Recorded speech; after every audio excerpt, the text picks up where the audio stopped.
everyone, welcome back to the $100 MBA show. I'm Omar Zenhom, your host, and today is Q&A Wednesday. If you have a question you want to ask on Q&A Wednesday, go ahead and submit it over at 100mba.net/Q, and we'll answer it right here on the show. Today's question is from Eddie, and Eddie asks, how do I tell my wife I want to quit my job and start a business? This is a critical moment, Eddie. Your success doesn't just depend on the business.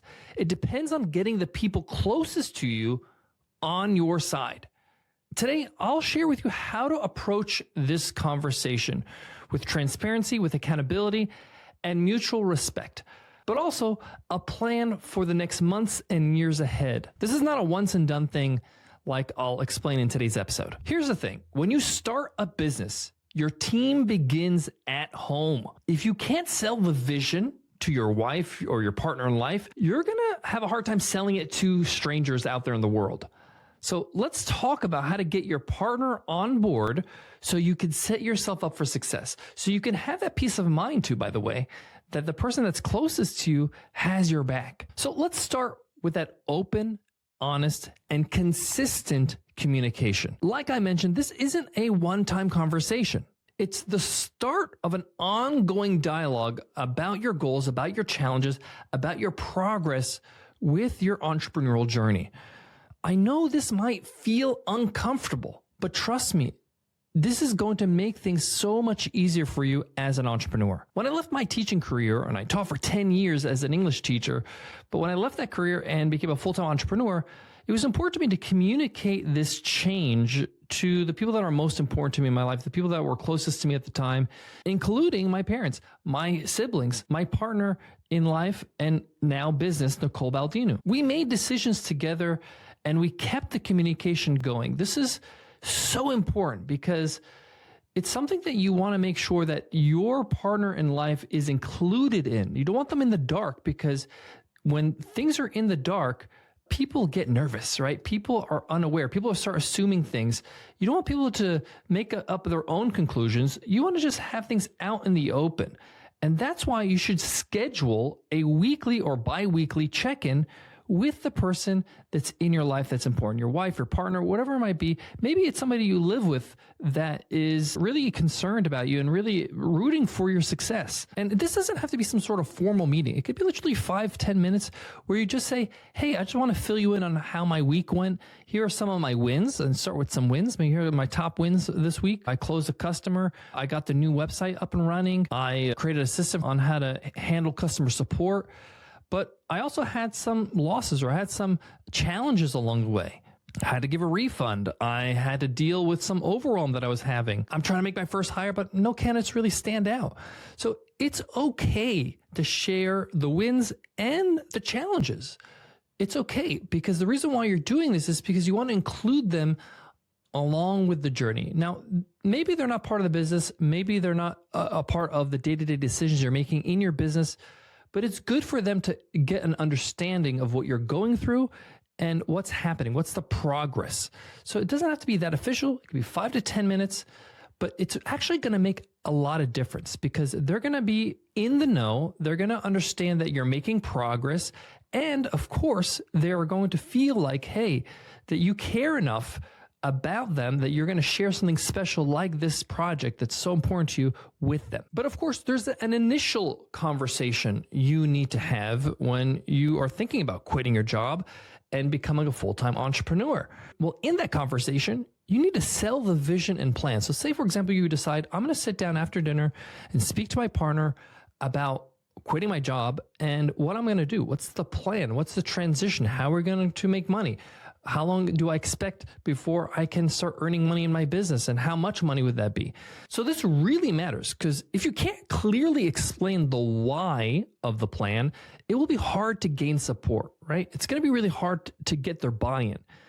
And you need to outline the steps ahead and set some expectations. Like, for example, you may want to share how your business can create freedom for you and the family, whether it's financial freedom, personal freedom, location independence, whatever it might be. But also share the impact of this transition, meaning you're not going to have as much free time. You might not be able to have those long holidays that you're used to in your day job. Maybe you're going to have to work on the weekend in the first 6 months so that you can be able to get some traction. So paint the picture of what's the hope. This is what I'm going for. This is what's doable. And here are some examples of people that I follow that have done this. But at the same time, this is the cost of me getting there. This is what's going to happen.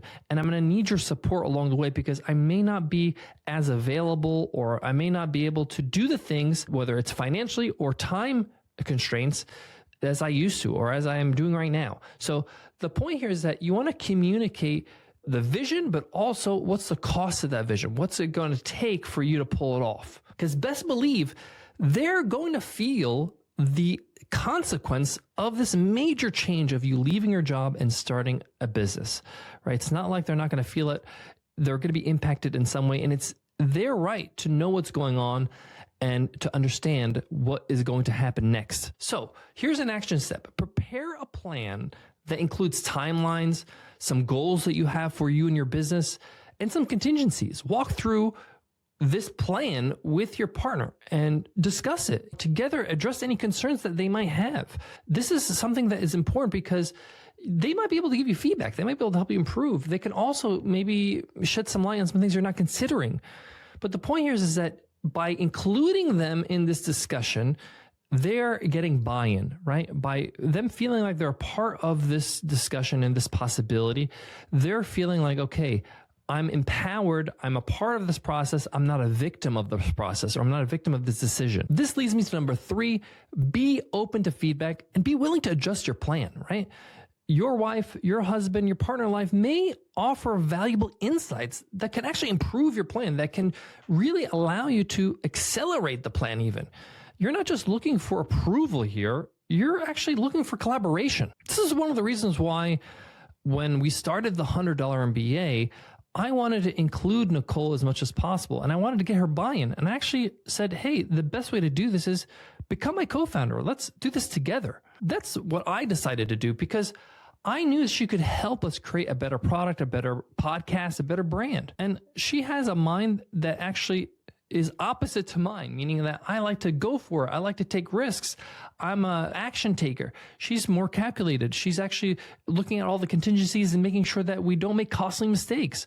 You need somebody like that on your team to actually balance things out. So that's a possibility for you if you want to explore it. And maybe they're interested in helping out and giving you feedback. Maybe not as a co-founder, but maybe just as a friend or somebody who could just be a consultant to you as you're growing the business in the first few months and beyond. So an action step here is to ask for input and be willing to make changes as you're sharing your plan. This means you might need to just take a moment first before you have this initial conversation. Think about how you're going to present it, how you're going to ask them questions so they can give you feedback.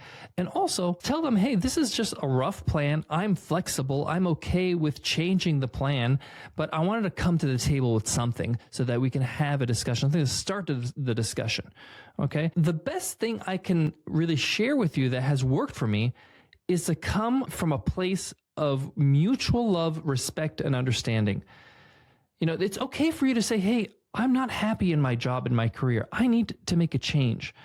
And I want to include you in that change. I want to include you in that process. I don't want to do this alone, right? I want to make sure that you're in the know and you're a part of it. So this is what I'm thinking. And you want to give as much information as possible, but also have a plan, not just like, hey, I want to quit my job. I'm frustrated. Let's do it. Right? No, have a plan. When are you going to quit your job? How long is it going to take for you to make enough income to replace your current income? What is your projections?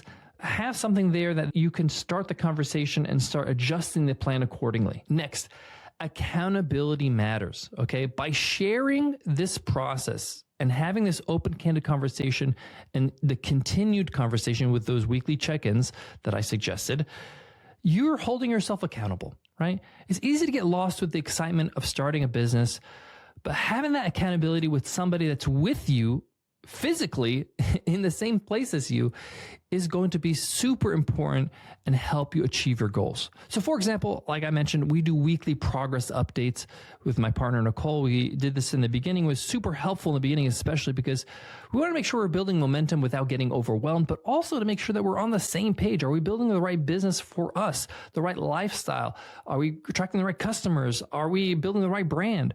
Because normally, when you're not working on a business with somebody, or you're not starting something that's going to change your life, like becoming an entrepreneur, you're just going to work and the other person's going to work, and you're making decisions on your own, and you're not really including anybody in those decisions for the most part, other than maybe your colleagues. But the point here is that the other person, your partner in life, is not really in the know. And it's a muscle you need to build. It's something that you have to just get used to. And what I always say is that it's very hard to over communicate. It's very hard to over communicate is a good rule to have. So it's better to over communicate than to under communicate. Next, this one is super critical. You need to be honest about the risks. Maybe your partner is not really aware of the risks of business. Maybe they're not into entrepreneurship. They're not listening to the same podcasts or reading the same books as you.